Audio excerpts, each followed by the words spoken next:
Everybody, welcome to Inside Quest. Our goal is to take you inside the minds of the world's most effective thinkers so that you can learn with ease what they have oftentimes learned with great difficulty. And if you pay attention, I promise you, our guests will help you acquire the behaviors and thought patterns you need to be successful in anything that you're trying to accomplish. All right, today's guest understands leadership, and I am not talking about from a features and benefits standpoint. I'm talking about from a Jedi-level, deep limbic system standpoint, the way that he combines an understanding of biology and psychology, and quite frankly, just the overall human condition, gives his insights unparalleled potency and usability, which you know I am obsessed with. His lessons on leadership ring true not only because he spent the better part of a decade systematically studying them, but because his transition from marketing consultant to evangelist for global change came as a result of a personal crisis. Having fallen out of love with the very company he created, he turned about with depression into a revolution of the self that has helped him become one of the most impactful voices in the world of leadership. His TED Talk on how great leaders inspire action through their why is the third most viewed talk of all time on TED.com. He's the two-time best-selling author whose ideology has captured the imagination of some of the most important leaders of our time, including the heads of many Fortune 500 companies, the US government, and multiple branches of the military, and the United Nations. Now, why is he so popular? Because his insights cut to the heart of what people crave in their leaders, an ability to create an environment that fosters trust and a feeling of emotional safety and the willingness to sacrifice themselves when necessary for the benefit of others. Please help me in welcoming the man whose own vision for the future is so inspiring, an army is rising up around him, and I very much include myself in that.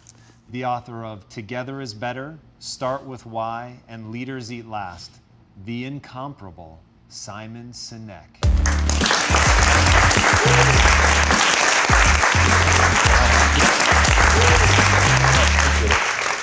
What a pleasure it is to have you on the show today. Thanks for having me.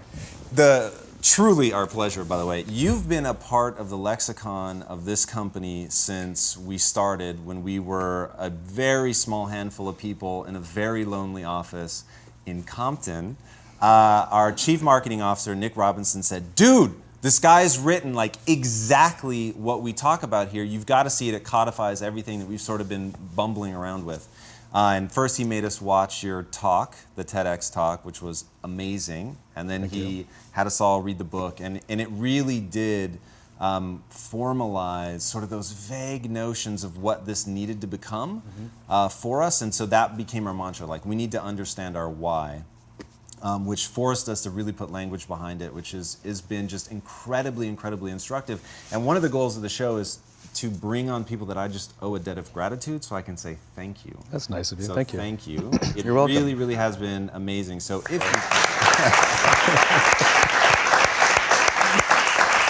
You're welcome. It's amazing. Thank now, you. I haunted your Twitter feed. Okay.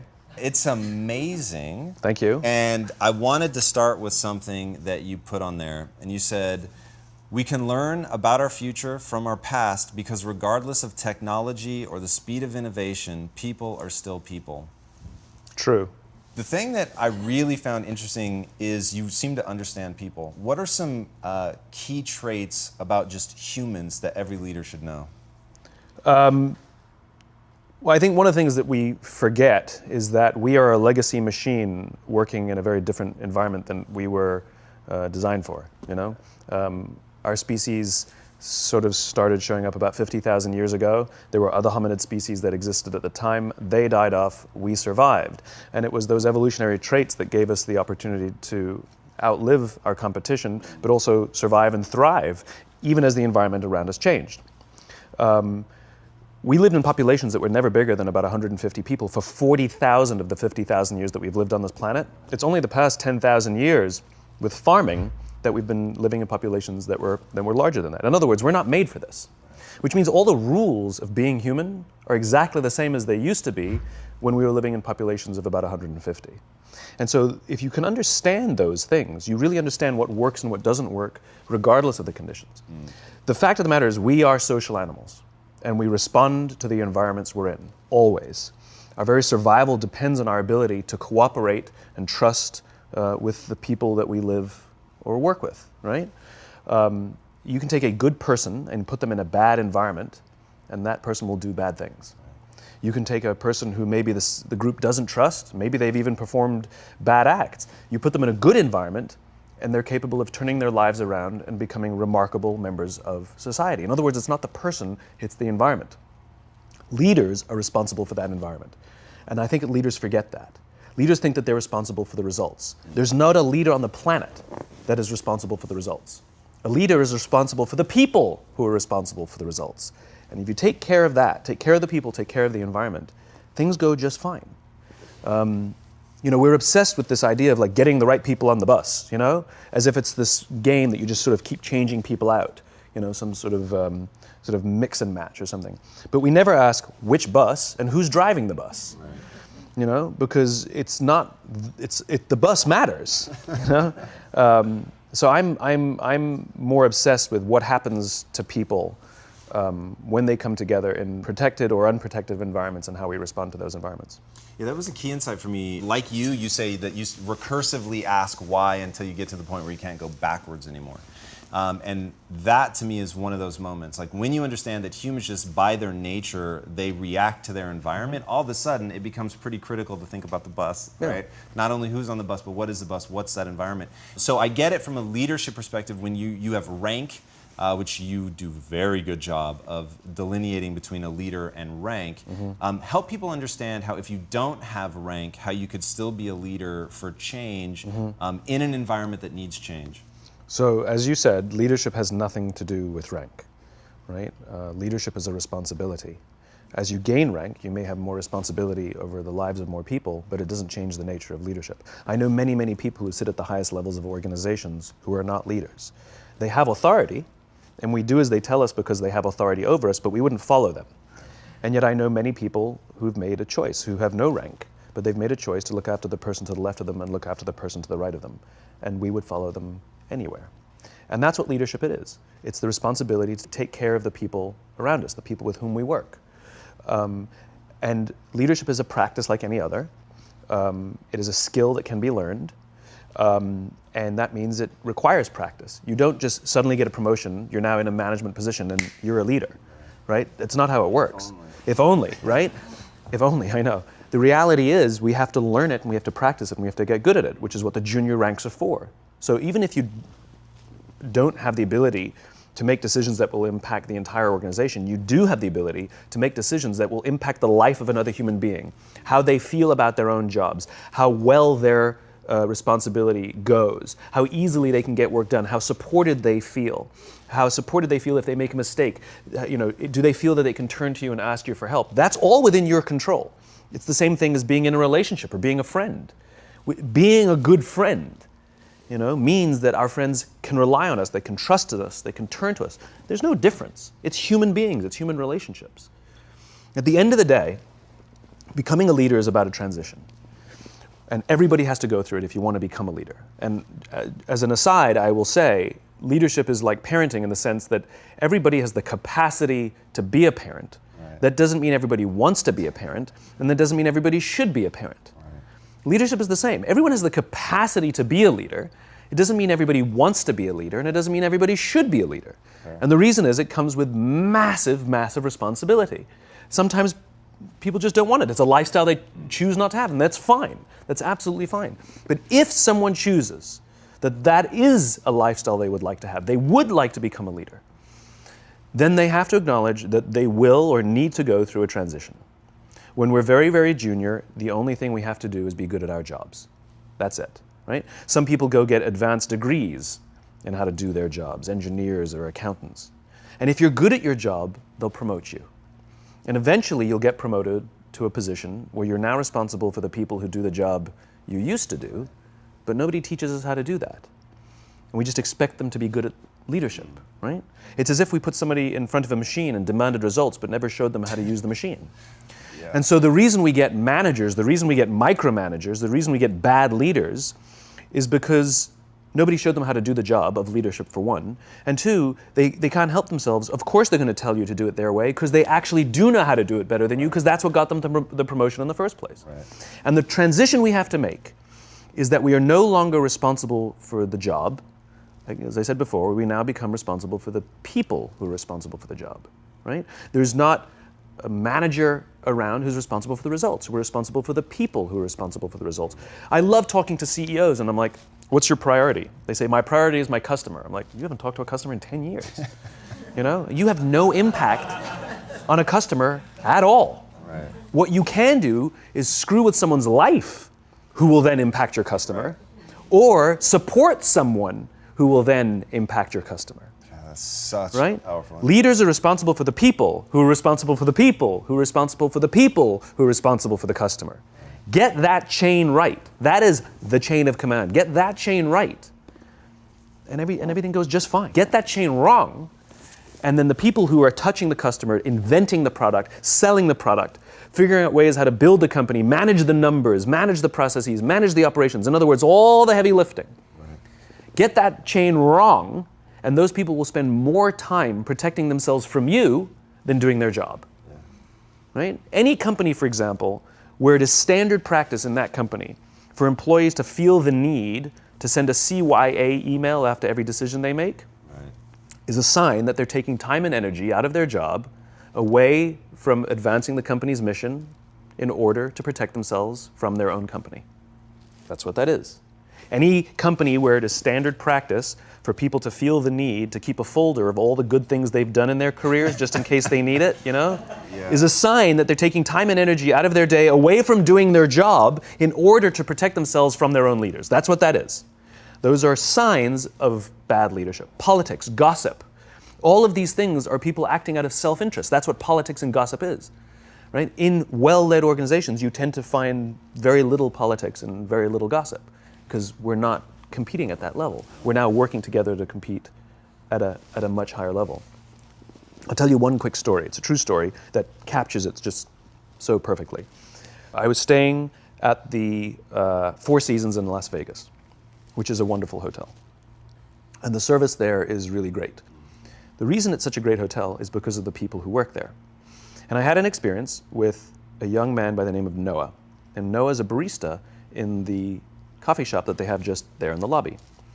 And I was buying a cup of coffee, and Noah was charming and funny and engaging. And I think I gave 100% tip. I think my $5 coffee, I think I gave a $5 tip. I mean, this guy was great. I loved talking to him. He was a joy. And I asked him, do you like your job? He said to me, I love my job, without skipping a beat. Wow. And I asked, what is it that the Four Seasons is doing that you love your job so much? He says, without skipping a beat, he says, throughout the day, managers will walk past and ask how I'm doing and if there's anything that I need. He said, not just my manager, any manager. Wow. He says, I feel supported here. He says, quote, I can be myself, right? Then, it's magic. And then he says to me, I also work at Caesar's Palace. And there, the managers go around to make sure that we're doing everything right and catch us if we do something wrong. He says, when I go to work at Caesar's Palace, I keep my head just under the radar because I don't want to get in trouble. He says, I just want to get through the day and make a paycheck. Right? Wow. Same person. Right. The experience that I have at the Four Seasons will be diametrically opposite to the experience that I have at Caesar's Palace, not because of Noah, but because of Noah's leadership. Right. And the joke is, if I were to go talk to the managers over at Caesar's Palace and say, you know it's you, they'll say, but you don't understand, we cannot get good work out of our people. Look, no matter how hard we try and how hard we push them, they just don't, so we either have to replace them or push them harder. No. We respond to the environments we're in. Get the environment right, you get the right behavior. Get the environment wrong, you get the wrong behavior. If that is what is happening, it is because of leadership, not because of the people. Yeah, there was a really famous cartoon back in the 80s, The Beatings Will Continue Until the Morale Improves. Yeah, I always thought that was hilarious because it's so terrifyingly accurate. And astonishingly, look, I'm embarrassed that I have a career. You know, I talk about things like trust and cooperation. Why is there demand for my work, you know? But the fact that there is, I'll take it as an opportunity. Yeah. But what's really sort of abominable is that this is not a new idea. Like, there are books galore and speeches galore and articles galore about what leadership is. You know, and we all kind of say the same thing from a different angle, so you can pick your flavor, whichever message resonates most with you, and yet people don't do it. What's the hang up? And so I get this question a lot, which is, what are the most important characteristics about being a leader? Vision, charisma,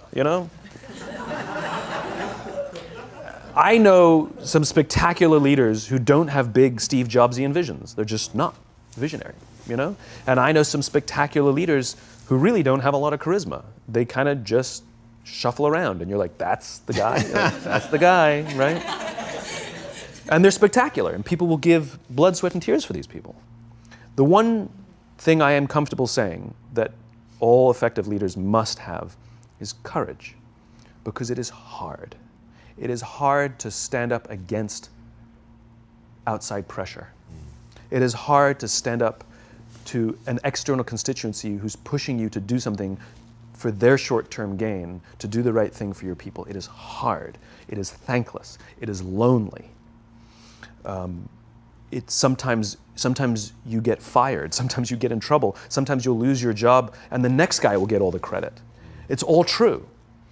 And the courage to do the right thing in the face of overwhelming pressure, only the best leaders have that courage. Only the best leaders. And here's the folly. Courage is not some deep internal fortitude. You don't dig down deep and find the courage, right? It just doesn't exist. Courage is external. Our courage comes from the support we feel from others. In other words, when you feel that someone has your back, when you know that the day that you admit you can't do it, someone will be there and say, I got you. You can do this. That's what gives you the courage to do the difficult thing. It's not going off to an ashram by yourself somewhere for 4 weeks and coming back and finding the courage. It's not what happens. It's the relationships that we foster. It's the people around us who love us and care about us and believe in us. And when we have those relationships, we will find the courage to do the right thing. And when you act with courage, that in turn will inspire those in your organization to also act with courage. In other words, it's still an external thing. That's what inspiration is, right? I'm inspired to follow your example. But those relationships that we foster over the course of a lifetime will not only make us into the leaders we need to be and hope we can be, but they'll often save your life.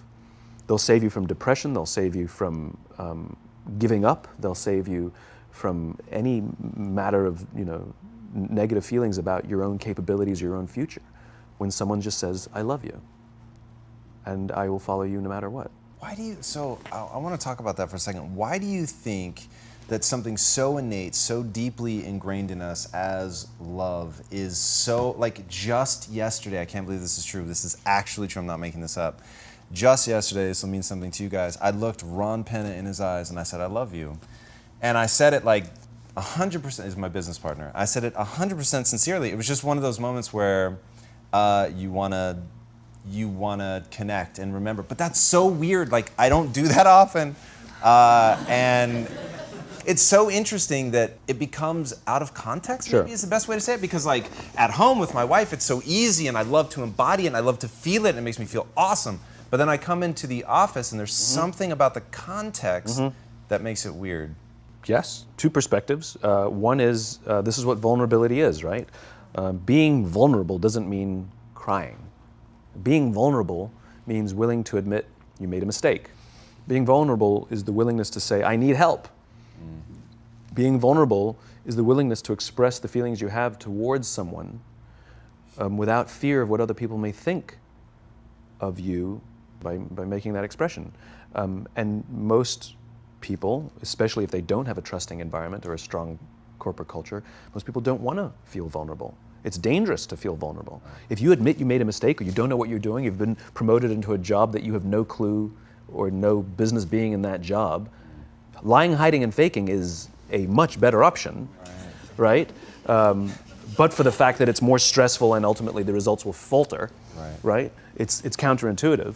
But that's what a strong environment means. It means I can be vulnerable. So the fact that you can say that out loud means that there's a loving, trusting culture here that is okay with you being vulnerable. Nobody's thinking, oh my God, this company's going downhill, this guy's nuts. He's blubbering all over the place, That's not what people are thinking. I mean, some people are probably thinking of it.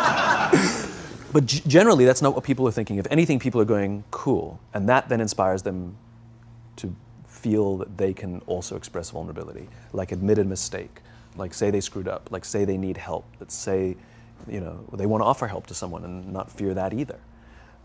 So that's one perspective. The other reason why stuff that I talk about or that you're talking about now is so often ignored is just because it's hard to measure.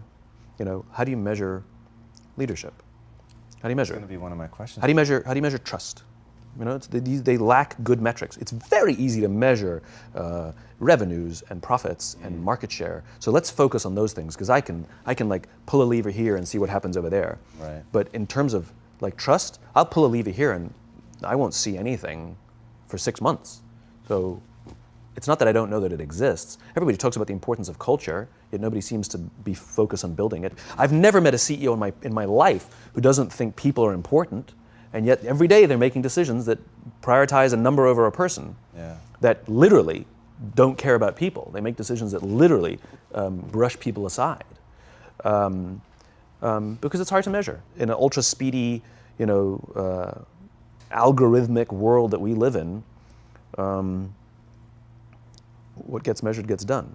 These things are measurable, just not in the short term. Yeah, I was going to ask, because when you talk about making this a movement, which is really exciting to think that there's this crusader out there who is incredibly effective at communicating this stuff and getting people excited about it and actually taking things from the ephemeral and making it very tangible. Yep. Do you think that's a question you're going to have to answer at some point? Like to show people how we measure? Metrics are fine.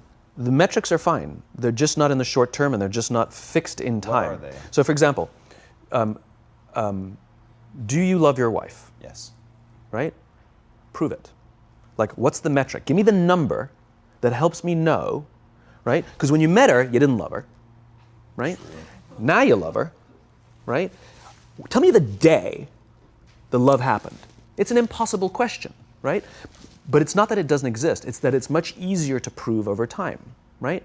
So all leadership is the same thing. It's about transition. So if you were to go to the gym, right? It's like exercise, right?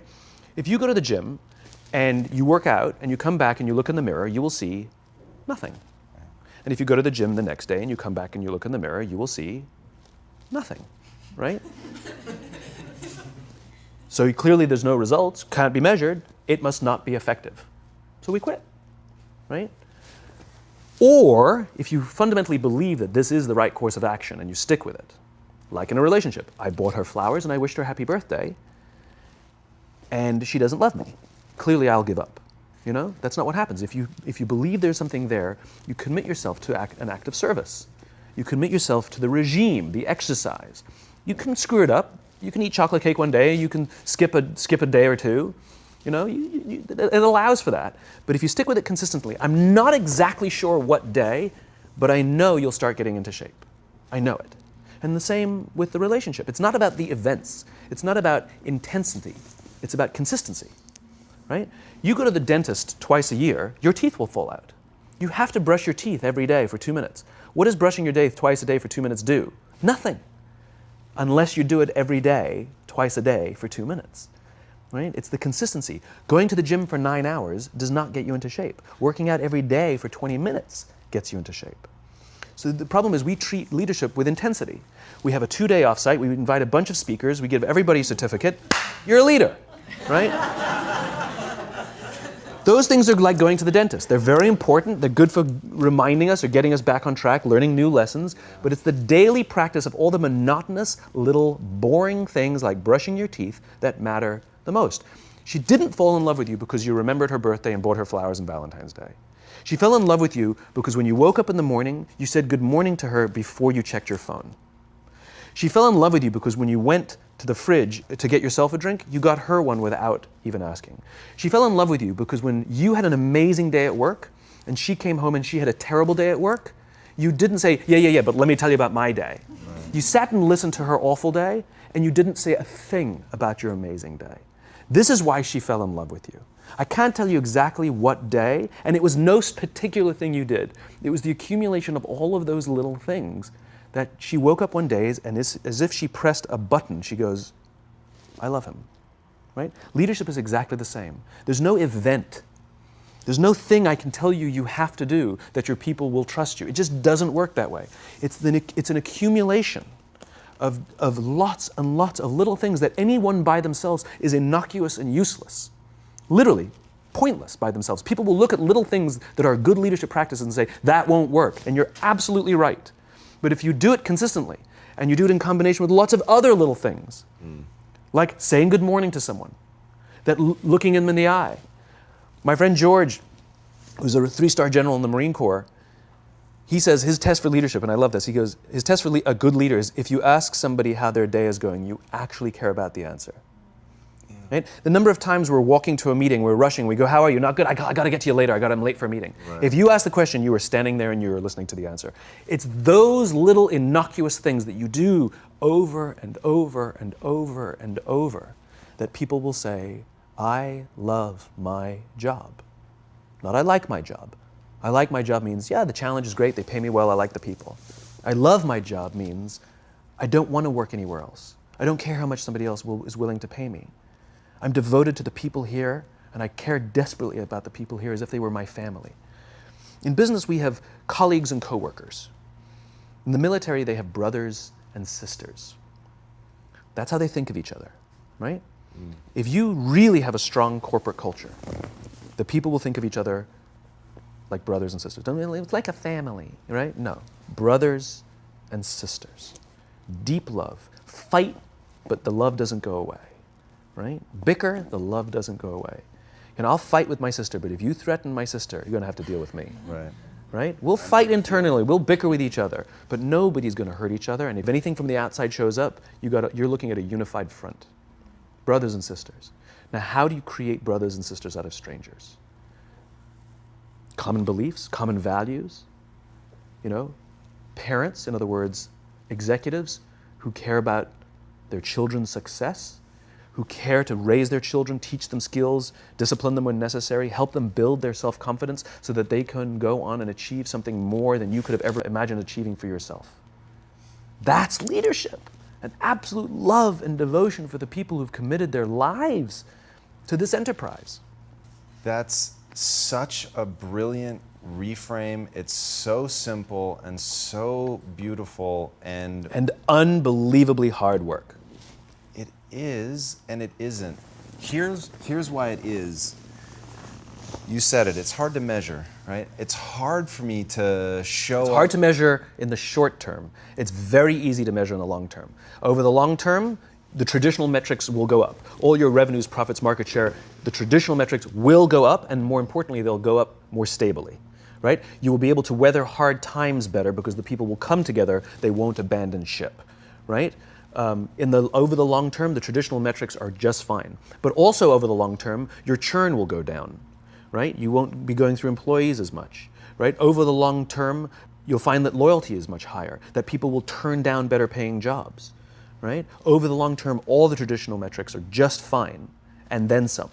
It's only the short term that it's hard to measure. I'm going to say, though, there's something in between those two, in the middle, to know, because with working out, so to use your analogy, if you had to go to the gym for 6 months before you saw any sign of change, no one would do it, right?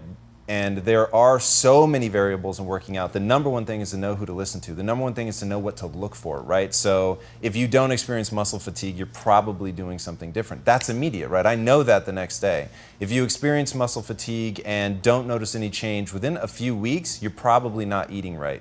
So there really are things that you can look at because you're doing the damage to the muscle, but you're not giving your body the nutrients that you need to actually build the structure back up. All that's still true. So I'm sitting here thinking, can it really be as simple as, like, I have a growing belief that part of what you could write down as a leader's job is to connect. Now, how do we connect? You've given some very simple examples, and they're all incredibly real. Asking somebody how their day is and actually waiting to hear the answer and caring about what the answer is. Time spent together, right? I couldn't have a very effective relationship with my wife if there actually isn't time together.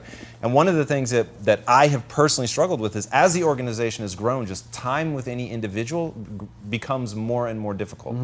And so then you start focusing on, okay, wait, it's just about creating the environment. But as you lose touch with the real sense of, like, I know this person and I can see when they're having a bad day, and really leveraging, like, what we have as humans, and this is why your teachings are so powerful, is you wrap it in the truth of the human experience. You wrap it in how humans really connect. Like, looking at each other, sensing that like, hey, this is either hitting or it's not. Like, all of that stuff is super, super real. And as an organization, to be able to find ways in that middle ground where it's like, I'm pretty sure this is working, and I really believe in it at a macro level.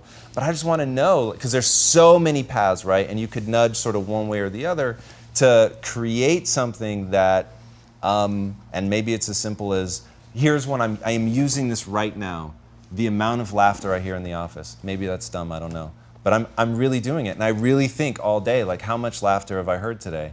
And I feel like when everyone is making really taking an effort to connect with each other, to provide empathy and all that, there's a lowering of people's defenses, and just a sort of natural outpouring of that is joking around. And so you hear this laughter bubble, and when things get really tense and stressful, I literally feel like you could have a decibel meter and just feel it coming down. Yeah, I mean, look, it's a human thing. So just as you know how your body feels after a good workout, and you know how your body feels after a big greasy meal, you know that one is good for you and one is not, despite what it may taste like. And that's the problem with short-term gains, right? They feel really good in the short term. So we're highly trained social animals. We're highly adapted social animals. We can feel social awkwardness, and we can feel when things are going well. You can sense it. You say you have this sense of laughter, around the office. Like we don't walk around with blinders. We're like I said, we're made to do this. That's why we can assess if somebody's trustworthy or not. That's why we keep our walls and we're like, yeah, his results are great, but I wouldn't trust him, right? As opposed to letting down your be like, I trust her with anything. I trust her with my kids, my money, anything, So we're highly attuned animals, and so we're good at sensing it. But I will say there is a caveat to your metric of laughter, which is a decent one, is that scale breaks things. Right, in human beings. As I said before, we're not made for populations bigger than about 150-ish. It's called Dunbar's number. Robin Dunbar, a professor from Cambridge University, theorized that we cannot maintain more than about 150 close relationships. And the way he defined a close relationship is, if you're at a bar with a bunch of friends and somebody comes in, would you ask that person to join you or not? And it's about 150 that we would ask them to come join us. Right. And if you think about the reason, that actually makes perfect sense, which is there's two limiting factors. One is time. If you only gave 2 minutes to every person you know, you'd make no close friends. And the other one is memory. You just can't remember everybody. And so this is where leadership becomes very, very interesting, because if you have a company that has a lot of people, 5, 6, 7, 800 people, 1,000, 2,000, 5,000 people, clearly you can't know everyone. And clearly as a CEO, like, I care about every single one of my people. You don't even know. Some of the people you work for who work for you are bastards. You don't care about them, right? So it's a nonsense statement, right? But what you can say is, I desperately care about the people whose names I know and whose faces I recognize. And I care desperately about my leadership, and I instill in them every day that I will give them the tools, and I will take care of them with one purpose and one purpose only, that they will take care of the people in their charge. And I want those people to take care of the people and instill in them that they take care of the people in their charge. And then by the time you get down to the masses, where the actual 1,000 exist, because of the seniors it's like 20, right? Where the real 1,000 exist, they feel about 150 of them can look to one of their direct leaders, to one of their direct managers, and say, that person cares about me. That's our boss, that's my leader. Not the leader, it's the CEO. That's my manager, my boss, my leader. And by the way, I hate the word boss and manager. Nobody wakes up in the morning to be managed. Nobody wants to be managed. Manage me, right? But we do want to be led. I do want to wake up in the morning and I want to be led. Lead me. Absolutely. Absolutely lead me. Right? If you have the courage, you can lead me. Right? And I will follow you. So when scale shows up, you actually still maintain the rules of Dunbar's number, but now they're done, and that's what effective hierarchy looks like, where every level feels supported by the level above to take care of the level below. And then if you're at the front line, you feel supported by the level above, and the level below is the customer or the vendor that you own that relationship. In other words, we're all responsible for taking care of another relationship because someone's taking care of us. Yeah, you've talked super powerfully about that like an alcoholic, if you don't master the step of helping somebody else beat the disease, that you never really fully beat it yourself, and that the parallel between being a leader requires the same thing, you taking ownership for helping somebody else be successful and building trust through that. Yeah, the example you're using there is the 12-step program. We all joke about the first step, admitting you have a problem, but it's the 12th step that matters. If an alcoholic masters all 11 steps and not the 12th, it's highly likely they'll drink again. If they master the 12th step, they're much more likely to overcome the disease. The 12th step is the commitment to help another alcoholic. It's service. And this really is the most powerful thing in the world, which is, it's not about us, it's about others. You know, there's an entire section in the bookshop called self-help. There's no section in the bookshop called help others, right? And it's not about how can I lose 10 pounds? How can I find the job that I love? How can I find the love of my life? You know? No. It's not how can I lose 10 pounds, it's how can I help somebody I care about live a healthy lifestyle. It's not how can I find the job that I love, it's how can I help somebody I care about find a lifetime of joy in their work. It's not how can I find true love, it's how can I help my friends settle down and live the life they want to live. And ironically, if we set out to help people solve the problems that we struggle with ourselves, that in turn is what teaches us the solutions. Yeah, that's incredible. And the thing that really is this is so important to me is the human desire for connection is so strong, and we sort of check that at the door when you come into an office, and yet you're giving so much of your time to the office that you've said that, you know, loving your job is a right. It's not a nice to have. Not a privilege. Yeah, I believe that. I believe loving your work is a right and not a privilege. I despise the fact, I lament the fact, I curse the fact that so few people get to say, I love my job, as if they've won some lottery. You know, you go out with your friends and somebody says, I love my job, and everybody goes, oh my God, you're so lucky, right? That to me is madness. Everybody, the vast majority, should get to wake up and say, I love my job. It is a right. It is a God-given right that we should love where we work, and we should demand it. We should demand that our leaders provide an environment in which we want to come, where we want to care about each other, where we feel safe to express our vulnerabilities and our fears and our concerns, that we're open to correction and discipline and feedback, that we're not defensive because we know that it's being given to help us improve and grow, and we want to improve and grow.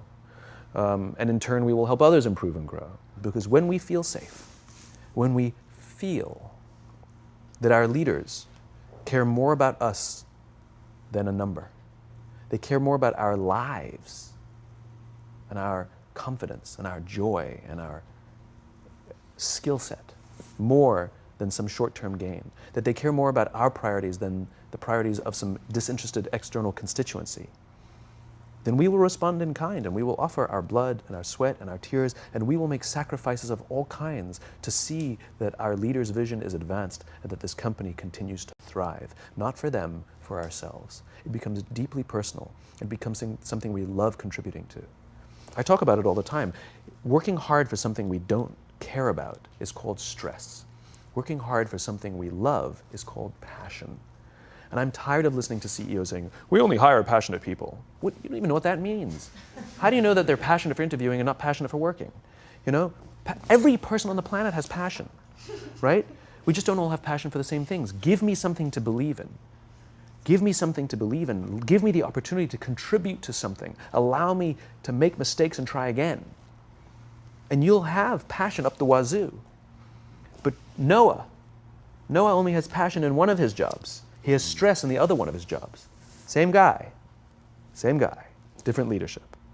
Yeah, that rings so true with what I know about human nature. The first time I heard you talk about this, it's just one of those things that whenever something lines up with what I know to be true about the way that the human mind works, it's like, okay, now I know that I'm really onto something. And when you have told stories of companies that have weathered storms and how that trust goes both ways, and when people feel looked after, it makes a lot of sense. And then I had never heard prior to you that the way the business has evolved was a theory that was laid out, only 30, 40 years ago max, and I can really feel a change that's happening in the world now, and it's such a cool time to be involved in a rapidly growing company that has a huge portion of young people in the company, because the demand that you're saying that people need to be made, there's something in the youth today that allows them to cry for their humanity. And I don't know if they yet know the words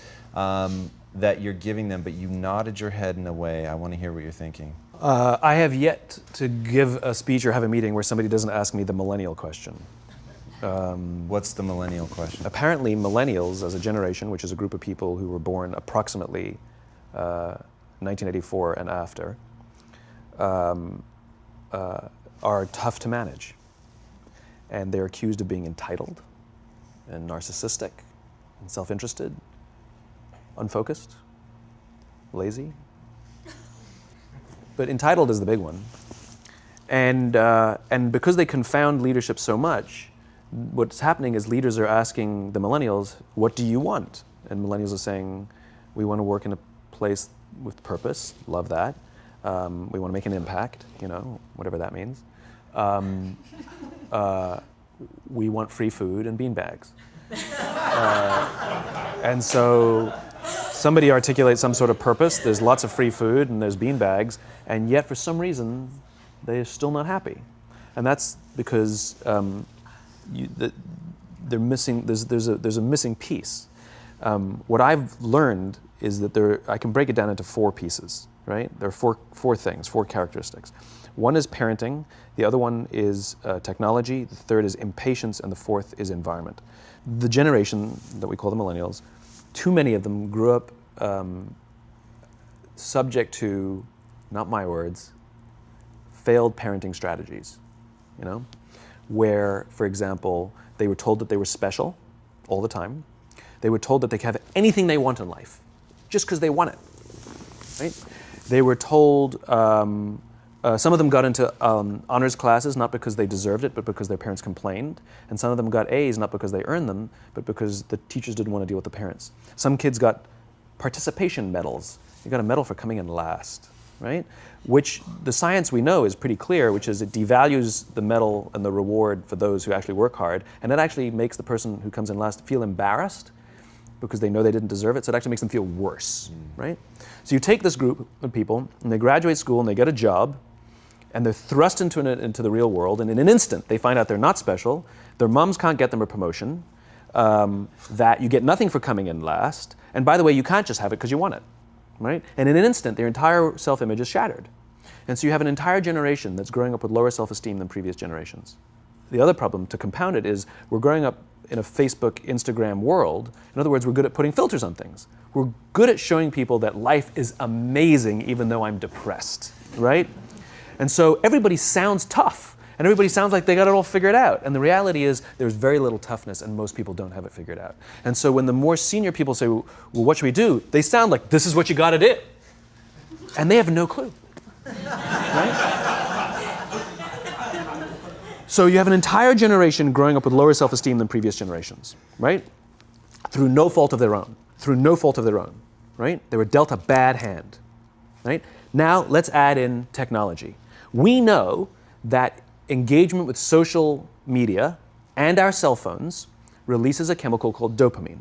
That's why when you get a text, it feels good, right? So we've all had it where you're feeling a little bit down or feeling a bit lonely, and so you send out 10 texts to 10 friends, hi, hi, hi, hi, hi, because it feels good when you get a response, right? Right? It's why we count the likes. It's why we go back 10 times to see if my Instagram is growing slower, did I do something wrong? Do they not like me anymore, right?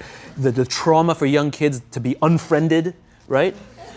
Because we know when you get a hit of dopamine, which feels good. It's why we like it. It's why we keep going back to it. Dopamine is the exact same chemical that makes us feel good when we smoke, when we drink, and when we gamble. In other words, it's highly, highly addictive. Right? We have age restrictions on smoking, gambling, and alcohol, and we have no age restrictions on social media and cell phones, which is the equivalent of opening up the liquor cabinet and saying to our teenagers, hey, by the way, this adolescence thing, if it gets you down, But that's basically what's happening. That's basically what's happening, right? That's basically what happened. You have an entire generation that has access to an addictive, numbing chemical called dopamine through social media and cell phones as they're going through the high stress of adolescence. Why is this important? Almost every alcoholic discovered alcohol when they were teenagers. When we're very, very young, the only approval we need is the approval of our parents. And as we go through adolescence, we make this transition where we now need the approval of our peers. Very frustrating for our parents, very important for us. It allows us to acculturate outside of our immediate families into the broader tribe, right? It's a highly, highly stressful and anxious period of our lives, and we're supposed to learn to rely on our friends. Some people, quite by accident, discover alcohol and numbing effects of dopamine to help them cope with the stresses and anxieties of adolescence. Unfortunately, that becomes hardwired in their brains, and for the rest of their lives, when they suffer significant stress, they will not turn to a person, they will turn to the bottle. Social stress, financial stress, career stress, that's pretty much the primary reasons why an alcoholic drinks, right? What's happening is because we're allowing unfettered access to these dopamine-producing devices and media, basically it's becoming hardwired, and what we're seeing is as they grow older, too many kids don't know how to form deep, meaningful relationships. Their words, not mine. They will admit that many of their friendships are superficial. They will admit that their friends, that they don't count on their friends, they don't rely on their friends, they have fun with their friends, but they also know that their friends will cancel on them if something better comes along. Deep, meaningful relationships are not there because they never practice the skill set, and worse, they don't have the coping mechanisms to deal with stress. So when significant stress starts to show up in their lives, they're not turning to a person, they're turning to a device, they're turning to social media, they're turning to these things which offer temporary relief. We know, the science is clear, we know that people who spend more time on Facebook suffer higher rates of depression than people who spend less time on Facebook, right? These things balanced. Alcohol is not bad, too much alcohol is bad. Gambling is fun, too much gambling is dangerous, right? There's nothing wrong with social media and cell phones. It's the imbalance, right? If you're sitting at dinner with your friends and you're texting somebody who's not there, that's a problem. That's an addiction.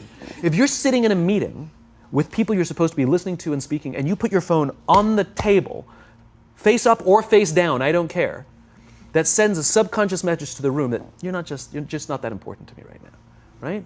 That's what happens. And the fact that you cannot put it away is because you are addicted, right? If you wake up and you check your phone before you say good morning to your girlfriend, boyfriend, or spouse, you have an addiction. And like all addiction, in time, it'll destroy relationships, it'll cost time, and it'll cost money, and it'll make your life worse, right? So you have a generation growing up with lower self-esteem that doesn't have the coping mechanisms to deal with stress, right? Now you add in the sense of impatience, right? They've grown up in a world of instant gratification. You want to buy something, you go on Amazon, it arrives the next day. You want to watch a movie? Log on and watch a movie. You don't check movie times. You want to watch a TV show? Binge. You don't even have to wait week to week to week, right? I know people who skip seasons just so they can binge at the end of the season, right? Instant gratification. You want to go on a date? You don't even have to learn how to be like, hey. You don't even have to learn and practice that skill. You don't have to be the uncomfortable one who says yes when you mean no and says no when you mean no, but yes when you don't have to swipe right. Bang, I'm a stud. Right? You don't have to learn the social coping mechanisms, right? Everything you want, you can have instantaneously. Everything you want, instant gratification, except job satisfaction and strength of relationships. There ain't no app for that. They are slow, meandering, uncomfortable, messy processes. And so I keep meeting these wonderful, fantastic, idealistic, hardworking, smart kids. They've just graduated school. They're in their entry-level job. I sit down with them and I go, how's it going? They go, I think I'm going to quit. I'm like, why? They're like, I'm not making an impact. I'm like, you've been here 8 months. You know? It's as if they're standing at the foot of a mountain and they have this abstract concept called impact that they want to have in the world, which is the summit. What they don't see is the mountain. I don't care if you go up the mountain quickly or slowly, but there's still a mountain. And so what this young generation needs to learn is patience. That some things that really, really matter, like love, or job fulfillment, joy, love of life, self-confidence, a skill set, any of these things, all of these things take time. Sometimes you can expedite pieces of it, but the overall journey is arduous and long and difficult. And if you don't ask for help and learn that skill set, you will fall off the mountain, or you will, the worst case scenario, and we're already seeing it, the worst case scenario is we're seeing an increase in suicide rates, we're seeing an increase in this generation, we're seeing an increase in accidental deaths due to drug overdoses, we're seeing more and more kids drop out of school or take leaves of absence due to depression, unheard of. These are all, this is really bad. The best case scenario, those are all bad cases, right? The best case scenario is you'll have an entire population growing up and going through life and just never really finding joy. They'll never really find deep fulfillment in work or in life. They'll just waft through life and it'll be just, it's fine. How's your job? It's fine, the same as yesterday. How's your relationship? It's fine. Like that's the best case scenario, which leads me to the fourth point, which is environment, which is we're taking this amazing group of young, fantastic kids who are just dealt a bad hand. It's no fault of their own. And we put them in corporate environments that care more about the numbers than they do about the kids. They care more about the short-term gains than the long-term life of this young human being.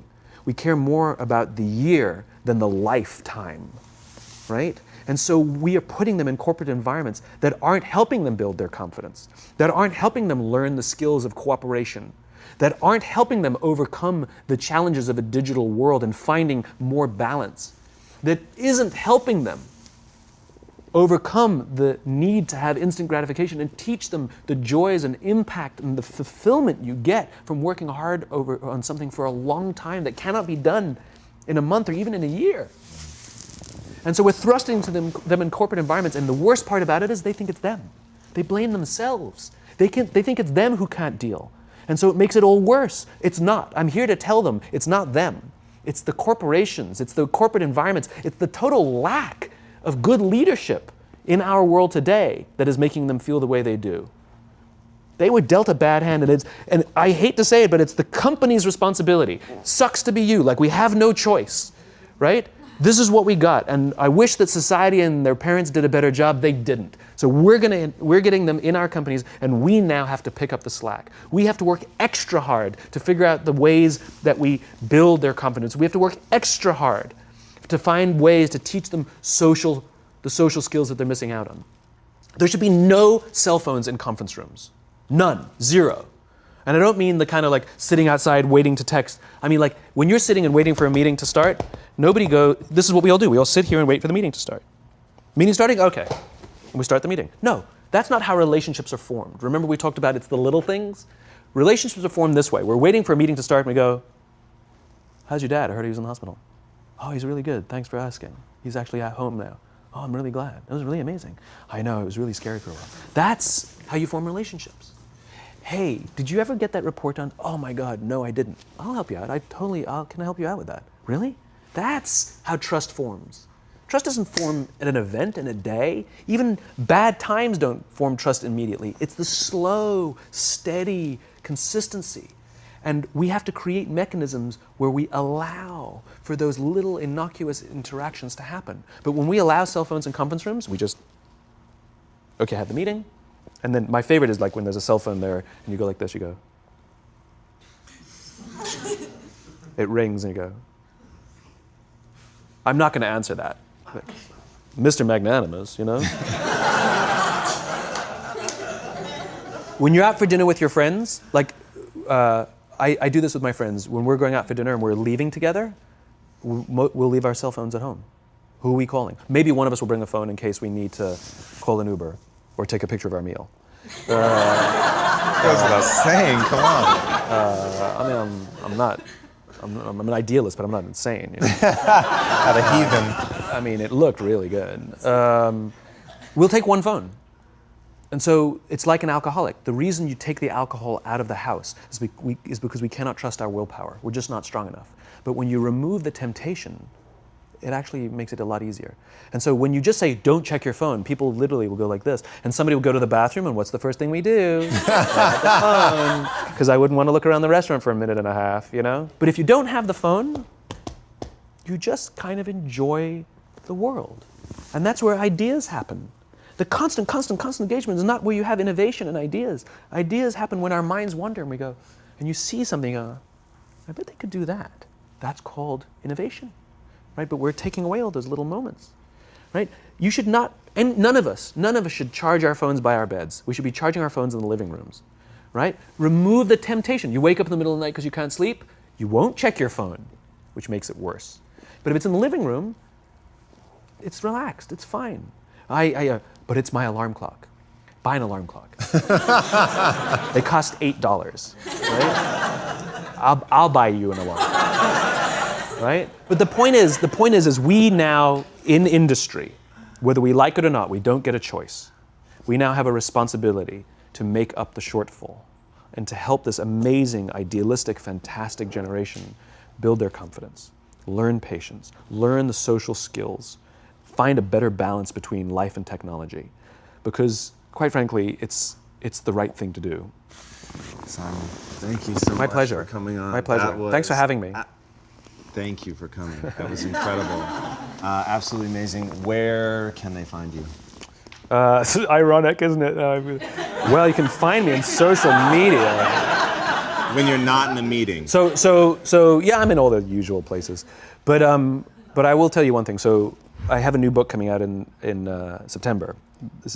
It's a thinly veiled plug, but You've made them very happy. But what's special about it is I wanted to produce something that no digital format could reproduce. Interesting. And so it's an illustrated quote book. It's beautifully illustrated. I was very sort of pushy about this, that I didn't want the illustrations done on a computer. They were done by hand. There's a song, Aloe Black, the singer, the Grammy-nominated singer. The book is called Together is Better, and he gave me a song that goes with it. And the music is at the back of the book, and it's actually, the lyrics are in his handwriting. It's actually his handwriting. And here's the best part. The book is scented. We scented it with a custom scent made by this amazing company called 1229, and they designed for me the scent of optimism. All right. So you smell the pages, and they smell like optimism, right? And the thing that I love about this is I can't do that in any ebook format. I wanted to create something that you had to physically engage with, and it's designed to be given as a gift. The first page says to, from, because I wanted it to be given as a gift to someone you want to say thank you for inspiring you, or to give to someone you wanted to inspire. It was designed to promote this physical interaction and engaging with the real world. So I'm really proud of it. It's incredible, man. Super unique. Yeah, it's fun. I hope it does smashingly well, as your other books have, and have given so much to people, and it's just really, really been incredible. And what you shared with us today, man, honestly. Thank you. Absolutely wonderful. Appreciate it. Thank you very much. So much. Truly, thank you for having me.